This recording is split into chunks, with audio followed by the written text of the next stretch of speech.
Hello friends, welcome to study pre questions. इस video में हम आज लेकर आए हैं झारखंड में पूछे गए 100 ऐसे प्रश्न जो कि बार बार एग्जाम में पूछे जाते हैं और ये सारे ही क्वेश्चन बहुत महत्वपूर्ण हैं। और वीडियो को शुरू करने से पहले अगर आप चैनल पर नए हैं तो हमारा चैनल स्टडी प्री क्वेश्चंस को सब्सक्राइब कर लें। चलिए वीडियो को शुरू करते हैं। पहला क्वेश्चन है, मैथन डैम का निर्माण किस नदी पर किया गया है? तो इसका सही आंसर होगा बराकर नदी पर। मैथन डैम का निर्माण बराकर नदी पर किया गया है। और एक क्वेश्चन इससे पूछता है कि मैथन डैम किस जिले में है? तो ये धनबाद में है। नेक्स्ट क्वेश्चन देखते हैं, झारखंड में बहने वाली दामोदर नदी को क्या कहा जाता है? सही आंसर होगा बंगाल का शोक। दामोदर नदी से भी ढेर सारे प्रश्न पूछे जाते हैं। दामोदर नदी झारखंड की सबसे लंबी नदी है और इसकी लंबाई 592 किलोमीटर है और यह झारखंड की सबसे प्रदूषित नदी भी है। और एक क्वेश्चन पूछता है कि दामोदर नदी का उद्गम स्थल कहाँ है? तो इसका उद्गम स्थल टोरी लातेहार में है। यह क्वेश्चन भी पूछा गया है। चलते हैं नेक्स्ट क्वेश्चन पे। सूरज कुंड जलकुंड अवस्थित है। तो अगर आपने हजारीबाग चुना है तो ये बिल्कुल सही आंसर है। सूरजकुंड जलकुंड हजारीबाग में अवस्थित है। इससे भी ढेर सारे प्रश्न पूछे गए हैं कि झारखंड का सबसे गर्म जलकुंड कौन है? तो वो है सूरजकुंड। और इसका तापमान मैक्सिमम कितना होता है?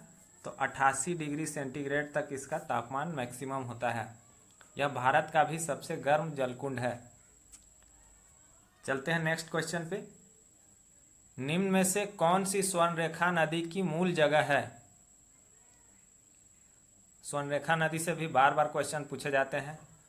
सही आंसर होगा स्वर्णरेखा नदी की मूल जगह छोटा नागपुर का पठार है।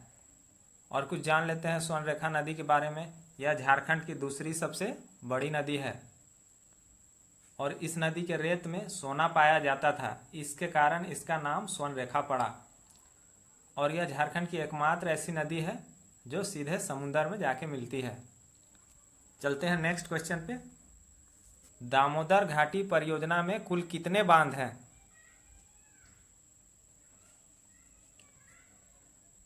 तो दामोदर घाटी परियोजना जिसकी स्थापना 1948 ईस्वी में हुई थी, इसमें से कुल 8 बांध हैं। यह क्वेश्चन भी पूछा जाता है कि कौन कौन बांध किस किस नदी के किनारे बसे हैं, इसलिए आपको ये 8 बांध को जान लेना बहुत ज़रूरी है। इनमें से 3 बांध जो कि तिलैया, मैथन और बाल पहाड़ी, ये किस नदी पर है? तो ये बराकर नदी पर है। तिलैया, मैथन और बाल पहाड़ी ये बराकर नदी पर है। उसके बाद 3 और बांध हैं, पंचेत, अय्यर और बेरमो। ये तीनों दामोदर नदी पर स्थित है। अब बच गए 2, तो वो कौन कौन है? वो है बोकारो और कोनार, जो कि बोकारो और कोनार नदी पर स्थित है। तो ये 8 डैम और किस नदी के किनारे बसे हैं, किस नदी के किनारे पे बने हैं? तो ये सारे चीज़ें आप याद कर लीजिएगा, ये बार बार पूछे जाते हैं। नेक्स्ट क्वेश्चन है, पालना डैम झारखंड के किस नदी पर निर्मित है? तो पालना डैम किस नदी पर निर्मित है? सही आंसर होगा स्वर्णरेखा नदी पर। चलते हैं नेक्स्ट क्वेश्चन पे। कोयल कारो परियोजना किस नदी पर है? बहुत महत्वपूर्ण क्वेश्चन है। सही आंसर होगा ये दक्षिणी कोयल नदी पर स्थित है। अगला क्वेश्चन है, चांडिल डैम किस नदी पर है? सही आंसर होगा चांडिल डैम स्वर्णरेखा और खरकई नदी पर स्थित है। देखते हैं नेक्स्ट क्वेश्चन, झारखंड की कुल भूमि के कितने प्रतिशत भाग पर वनों का विस्तार है? तो सही आंसर होगा ऑप्शन बी 29.61%। झारखंड के 29.61% भाग पर वनों का विस्तार है।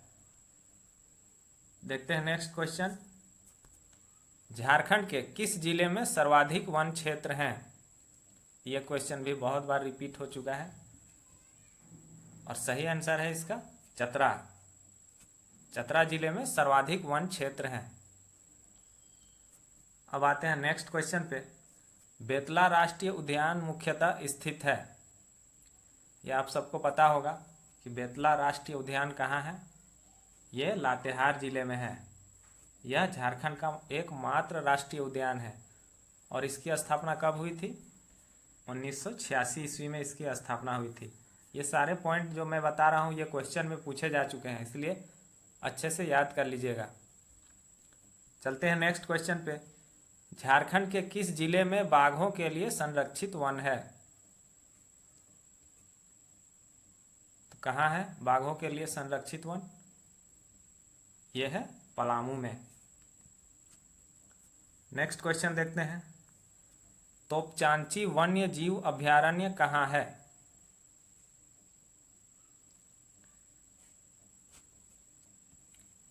तो तोपचांची वन्य जीव अभयारण्य धनबाद में है। और एक क्वेश्चन पूछता है कि तोपचांची झील कहाँ है? तो वो भी धनबाद में स्थित है। इसी अभयारण्य के बीच में तोपचांची झील भी है। वो क्वेश्चन भी बार बार पूछा जाता है। चलते हैं नेक्स्ट क्वेश्चन पे। सारंडा वन मुख्यतः झारखंड के किस जिले में है?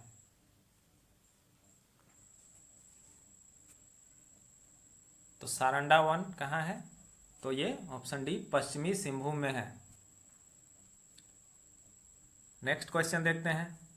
टाटा आयरन एंड स्टील की स्थापना कब हुई थी? झारखंड के एग्जाम में टाटा स्टील से एक क्वेश्चन या टाटा से रिलेटेड एक क्वेश्चन जरूर पूछा जाता है, इसलिए इस टॉपिक को आप अच्छे से पढ़ लीजिएगा। टाटा आयरन एंड स्टील की स्थापना 1907 ईस्वी में हुई थी। नेक्स्ट क्वेश्चन देखते हैं। सिकनी कोयला परियोजना झारखंड के किस जगह में है?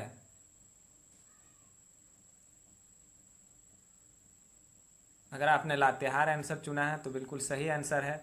सिकनी कोयला परियोजना झारखंड के लातेहार जिले में स्थित है। चलते हैं नेक्स्ट क्वेश्चन पे। झारखंड के किस स्थान पर मल्लुती मंदिर है? ये सारे क्वेश्चन रिपीट होते हैं। कहाँ है मल्लुती मंदिर? मल्लुती मंदिर दुमका में है। मंदिरों का गांव किसे कहा जाता है? तो मंदिरों का गांव मल्लुती को कहा जाता है। और मंदिरों का शहर किसे कहा जाता है? तो मंदिरों का शहर देवघर को कहा जाता है। याद रखिएगा, क्वेश्चन पूछा गया है। अगला क्वेश्चन है। छिन्नमस्तिक मंदिर किस नदी के किनारे है? तो छिन्नमस्तिक मंदिर कहाँ है, किस नदी के किनारे है? तो ये दामोदर और भैरवी यानी कि भेड़ा नदी के किनारे पर स्थित है। इससे भी बहुत बार क्वेश्चन पूछे गए हैं कि छिन्नमस्तिक मंदिर किस जिले में है? तो कहाँ है? तो ये रामगढ़ जिले में है। यहाँ इस मंदिर में देवी काली की धड़ से अलग मूर्ति है, इसलिए इसे छिन्नमस्तिका कहा जाता है। चलते हैं नेक्स्ट क्वेश्चन पे। झारखंड धाम कहाँ है? तो झारखंड धाम कहाँ स्थित है? ये गिरिडीह में स्थित है। नेक्स्ट क्वेश्चन देखते हैं। किस किले का निर्माण पूर्व मुगल शासक राजा मेदिनी राय के द्वारा किया गया? सही आंसर होगा पलामू का किला। पलामू का किला का निर्माण मुगल शासक राजा मेदिनी राय के द्वारा किया गया था। और एक बात जो जरूरी है यहाँ बताना कि यहाँ पर दो किले हैं, एक पुराना किला है और नया किला है। पुराना किला का निर्माण किसने किया था? तो प्रताप राय ने किया था। और नए किला का निर्माण किसने किया था? तो मेदिनी राय ने किया था। 2017 के रेवेन्यू क्लर्क के एग्जाम में पूछा था कि नए किले का निर्माण किसने किया था। तो नए किले का निर्माण किसने किया था? तो प्रताप राय, ये मेदिनी राय ने किया था। और पुराने किले का निर्माण किसने किया था?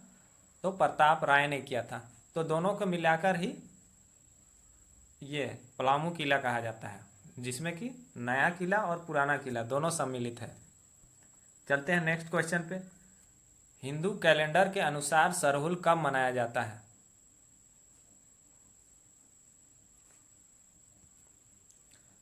तो सरहुल कब मनाया जाता है?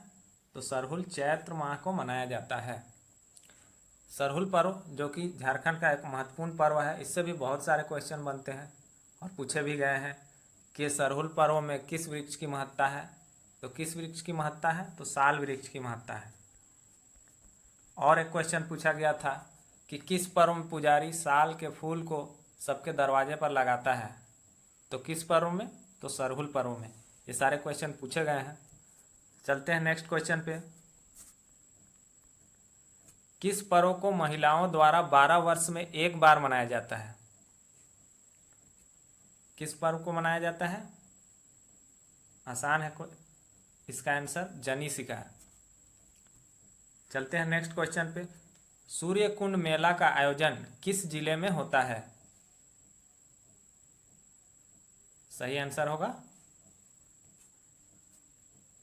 हजारीबाग, क्योंकि सूर्य कुंड जलकुंड भी हजारीबाग में है, उसी के किनारे पर यह मेला लगता है हजारीबाग में, सूर्य कुंड मेला। चलते हैं नेक्स्ट क्वेश्चन पे। झारखंड में कुल मान्य अनुसूचित जनजातियां कितनी हैं?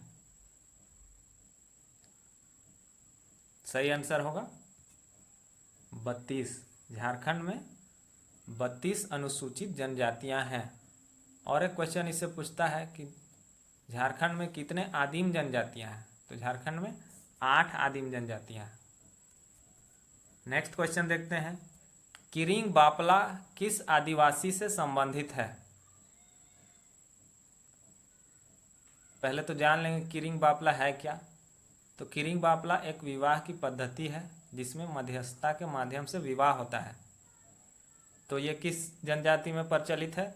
तो ये संथाल में प्रचलित है। तो किरिंग बापला का संबंध किस आदिवासी से है? तो संथाल से है। नेक्स्ट क्वेश्चन देखते हैं। धमकुड़िया निम्नलिखित में से किससे संबंधित है? धमकुड़िया क्या है? तो धमकुड़िया एक युवा गृह है। इसका सही आंसर होगा उरांव। सबके युवा गृह बता देता हूँ। संथाल का युवा गृह को घोटुल कहा जाता है और मुंडा और हॉक के युवा गृह को गितौरा कहा जाता है और उरांव के युवा गृह को धमकुड़िया कहा जाता है। ये सारे क्वेश्चन पूछे गए हैं। चलते हैं नेक्स्ट क्वेश्चन पे। झारखंड के किस जनजाति को सरल कारीगर के रूप में वर्गीकृत किया गया है?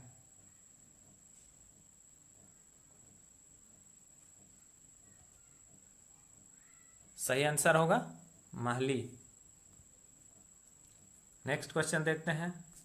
झूम किससे संबंधित है? पहले तो जान लेते हैं कि झूम है क्या। तो झूम एक कृषि का प्रकार है। इसमें क्या होता है कि जंगलों को साफ किया जाता है, फिर वहाँ खेती की जाती है, फिर अगले बार उस जगह को छोड़ दिया जाता है और दूसरे जगह को साफ किया जाता है, फिर वहाँ पर खेती की जाती है। इस खेती को झूम कृषि कहते हैं या झूम कहते हैं। तो झूम का संबंध किससे है? तो झूम का संबंध है पहाड़िया जनजाति से। चलते हैं नेक्स्ट क्वेश्चन पे। झारखंड में टोकरी बनाने वालों का समुदाय निम्न में से है?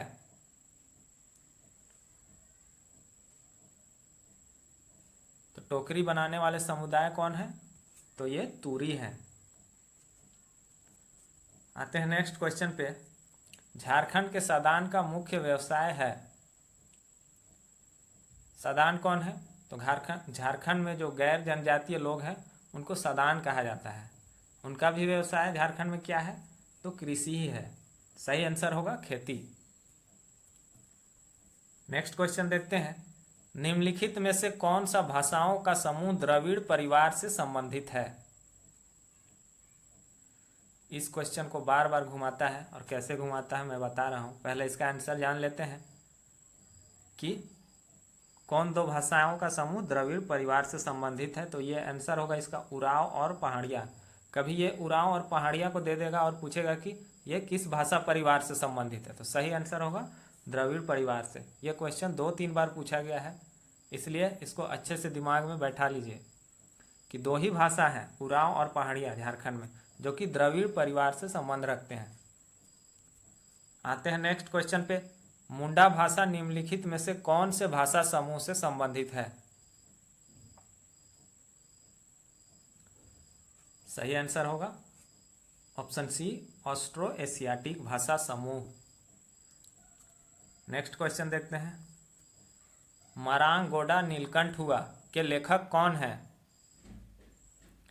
ये क्वेश्चन सचिवालय सहायक 2012 और जेएसएससी सीजीएल 2016 में पूछा गया है, और ये हो सकता है और एक दो एग्जाम में पूछा गया हो।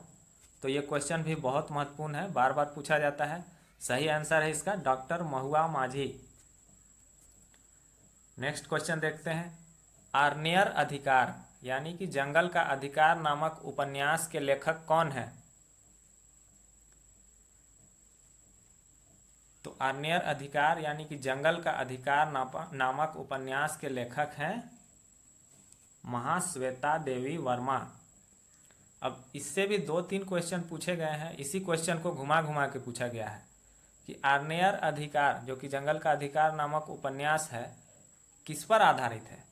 तो ये बिरसा मुंडा पर आधारित है। ये क्वेश्चन पूछा गया था। और एक क्वेश्चन पूछा गया था कि ये किस भाषा पर लिखा गया है? तो ये बंगाली भाषा पर लिखा गया है।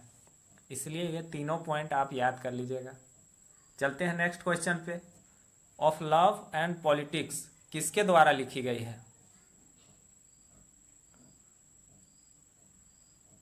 सही आंसर होगा ऑप्शन ए तुहिन सिन्हा। तुहिन सिन्हा के पुस्तकों के बारे में आजकल लगभग हर एग्जाम में एक क्वेश्चन पूछा जा रहा है, इसलिए तुहिन सिन्हा की पुस्तकों जितने भी पुस्तक हैं उनके बारे में आप अच्छे से देख लीजिएगा। इनके अन्य पुस्तक कौन कौन है? तो एक पुस्तक है डैडी,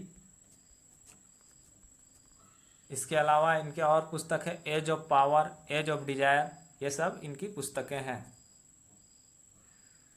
चलते हैं नेक्स्ट क्वेश्चन पे। किस स्थान के पास मंगोलिया पॉइंट है? एक्चुअली ये मंगोलिया नहीं है, मैग्नोलिया है। किसी किसी बुक में मंगोलिया लिख देता है, ये मैग्नोलिया पॉइंट है। कहाँ है?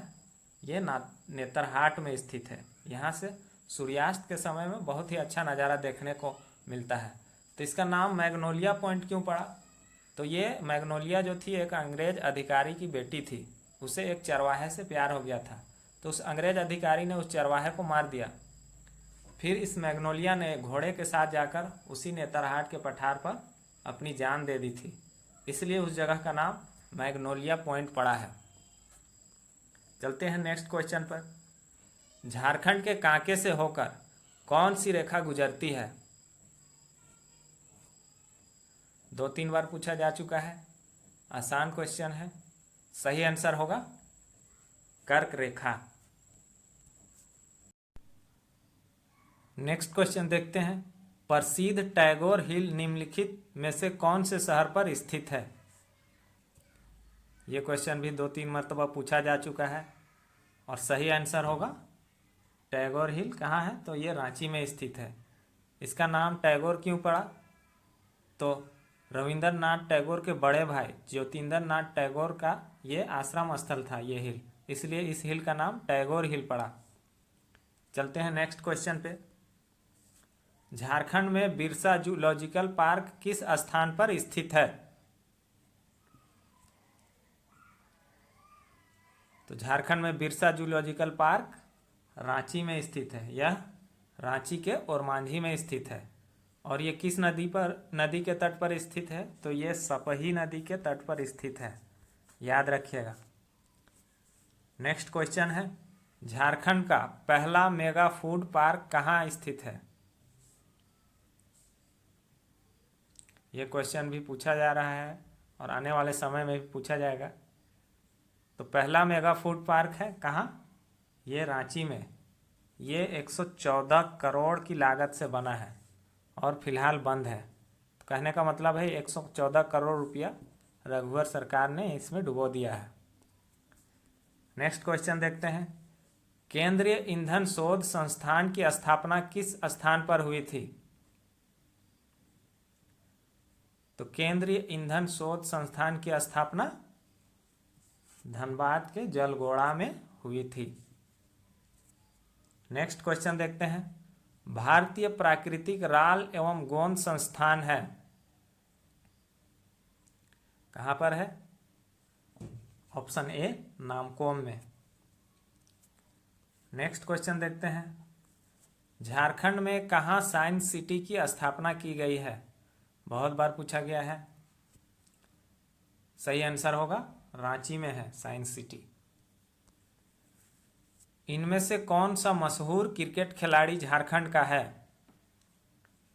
बहुत आसान क्वेश्चन है। सही आंसर है MS धोनी।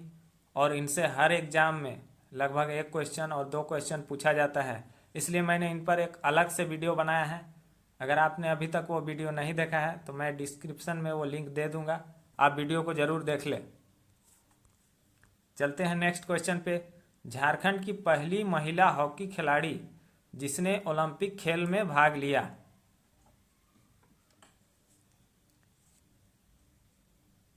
अगर आपने ऑप्शन बी चुना है तो सही आंसर है निक्की प्रधान।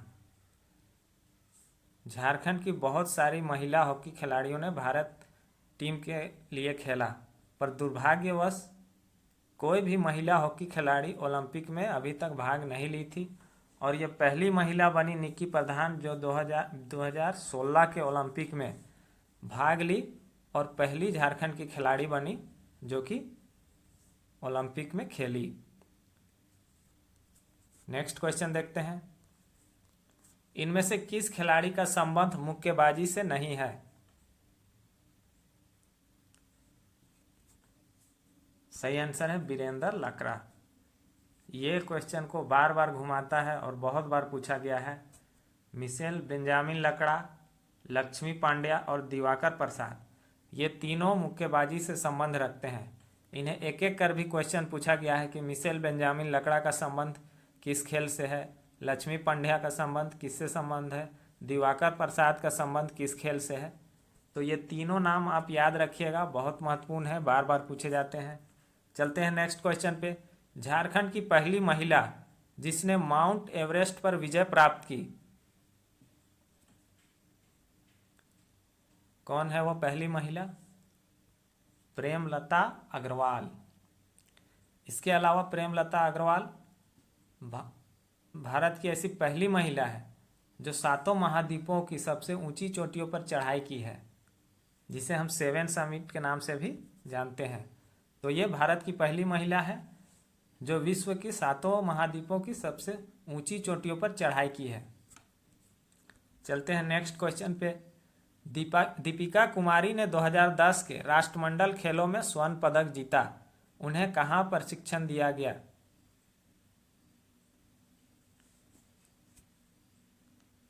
सही आंसर होगा टाटा धनुर्विद्या एकेडमी। दीपिका कुमारी से भी बहुत सारे प्रश्न पूछे जाते हैं।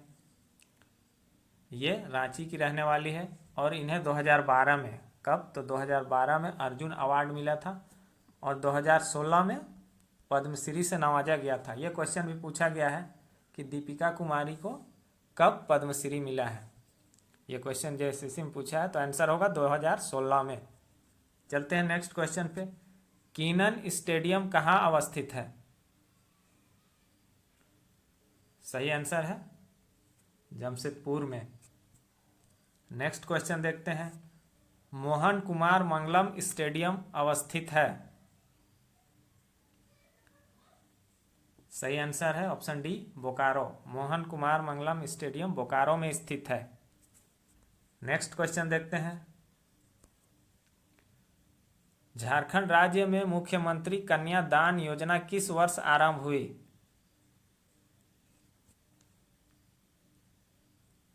सही आंसर होगा 2004 में। बहुत सारे बुक में अलग अलग ईस्वी मिलता है, पर ये मैं JSSC का आंसर की बता रहा हूँ, ये 2004 होगा। और एक क्वेश्चन JSSC में पूछा गया था कि मुख्यमंत्री कन्यादान योजना किस जिले से प्रारंभ हुई थी? तो ये सरायकेला खरसावां से प्रारंभ हुई थी, याद रखिएगा। नेक्स्ट क्वेश्चन देखते हैं। मुख्यमंत्री लाडली लक्ष्मी योजना की शुरुआत झारखंड में किस वर्ष की गई? तो मुख्यमंत्री लाडली लक्ष्मी योजना की शुरुआत झारखंड में 2014 ईस्वी में की गई थी। चलते हैं नेक्स्ट क्वेश्चन पे। JP आंदोलनकारियों को पेंशन देने वाला झारखंड कौन सा राज्य बना है? सही आंसर होगा दूसरा। झारखंड दूसरा राज्य है। नेक्स्ट क्वेश्चन देखते हैं। इनमें से कौन आयरन लेडी ऑफ झारखंड के रूप में जानी जाती है? आयरन लेडी ऑफ झारखंड के रूप में दयामणि बारला को जाना जाता है। नेक्स्ट क्वेश्चन देखते हैं। बिरसा मुंडा और किस नाम से जाने जाते थे?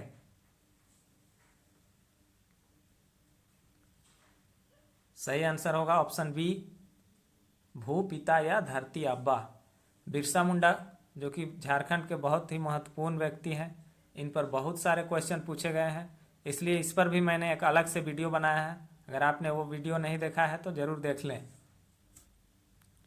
चलते हैं नेक्स्ट क्वेश्चन पे। मरांग गोमके के नाम से कौन जाने जाते हैं? सही आंसर होगा जयपाल सिंह। इसके बारे में भी मैंने एक अलग से वीडियो बनाया है। इनके नेतृत्व में भारतीय हॉकी टीम ने 1928 में एम्स्टर्डम ओलंपिक में स्वर्ण पदक जीता था। चलते हैं नेक्स्ट क्वेश्चन पे। कौन सा शहर भारत के माइका राजधानी के रूप में जाना जाता है? ये क्वेश्चन भी बहुत बार पूछा गया है, लगभग हर एक एग्जाम में। किसी किसी एग्जाम में तो ये 2 जगह पूछा गया है। सही आंसर होगा कोडरमा। नेक्स्ट क्वेश्चन देखते हैं। झारखंड में निम्नलिखित में कौन से जगह को सिटी ऑफ छोटा वाटरफॉल, सिटी ऑफ वाटरफॉल, छोटा इसमें नहीं होगा, किस शहर जगह को सिटी ऑफ वाटरफॉल कहा जाता है? तो सिटी ऑफ वाटरफॉल किसे कहा जाता है झारखंड में? रांची को कहा जाता है। रांची में छोटे बड़े अनेक वाटरफॉल हैं, जैसे कि हुंडरू है, जोन्हा है, सीताफॉल है, इस तरह बहुत सारे फॉल हैं, इसलिए रांची को सिटी ऑफ वाटरफॉल कहा जाता है। चलते हैं नेक्स्ट क्वेश्चन पे। झारखंड का शिमला किसे कहा जाता है? सही आंसर है रांची।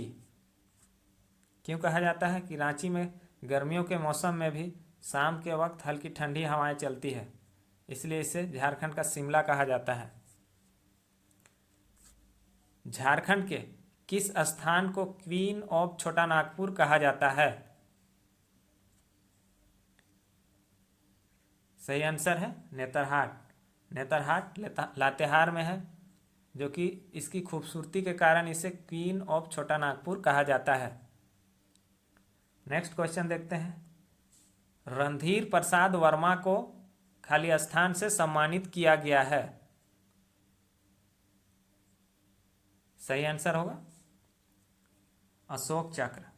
बहुत से लोग रणधीर प्रसाद वर्मा के बारे में नहीं जानते हैं, तो मैं आपको बता दूं कि ये एक पुलिस अधिकारी थे जो कि धनबाद में एक बैंक डकैती के दौरान बैंक लुटेरों से लड़ते हुए शहीद हो गए थे, इसलिए उन्हें अशोक चक्र से सम्मानित किया गया था।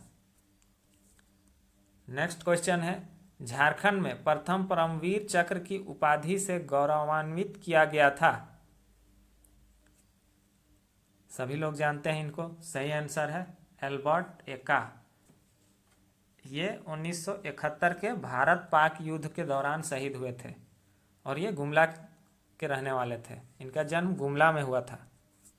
नेक्स्ट क्वेश्चन देखते हैं।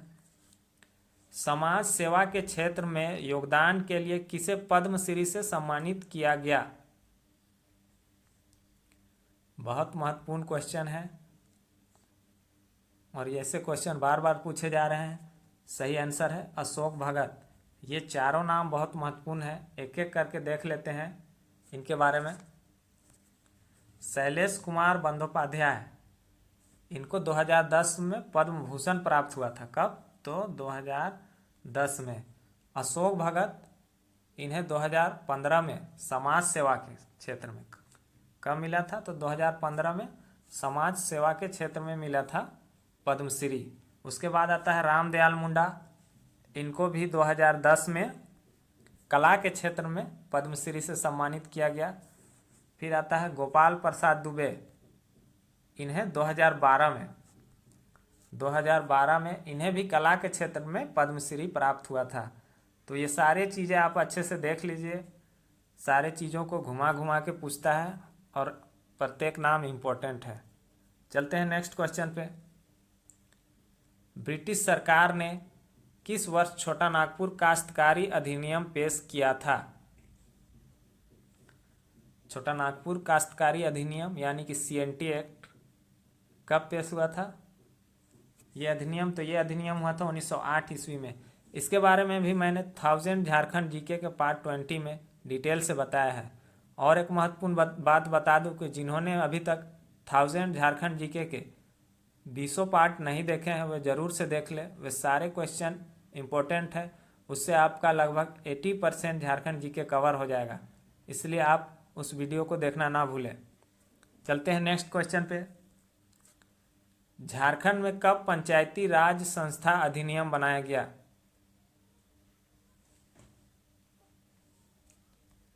सही आंसर है 2001 ईस्वी में। नेक्स्ट क्वेश्चन देखते हैं। झारखंड में किस वर्ष औद्योगिक नीति को कारगर किया गया? कहने का मतलब है किस वर्ष औद्योगिक नीति लागू हुआ। किस वर्ष हुआ? यह भी 2001 ईस्वी में लागू हुआ था। अच्छा, और एक बात, वर्तमान में जो औद्योगिक नीति है वो 2016 में लागू हुई थी। 2016 में लागू हुई थी और ये कब तक लागू रहेगी? तो 2026 तक, यानी कि ये अगले 10 वर्षों तक लागू रहेगी। नेक्स्ट क्वेश्चन देखते हैं। झारखंड क्षेत्र स्वायत्त परिषद का गठन कब हुआ? यानी कि जैक। तो जैक का गठन कब हुआ था? यह हुआ था 9 अगस्त 1995 को। कब? तो 9 अगस्त 1995 को हुआ था। और एक क्वेश्चन पूछता है कि इसके प्रथम अध्यक्ष कौन थे? तो इसके प्रथम अध्यक्ष थे शिबू सोरेन और उपाध्यक्ष थे सूरज मंडल। नेक्स्ट क्वेश्चन देखते हैं। दामिनी कोह की कब घोषणा हुई?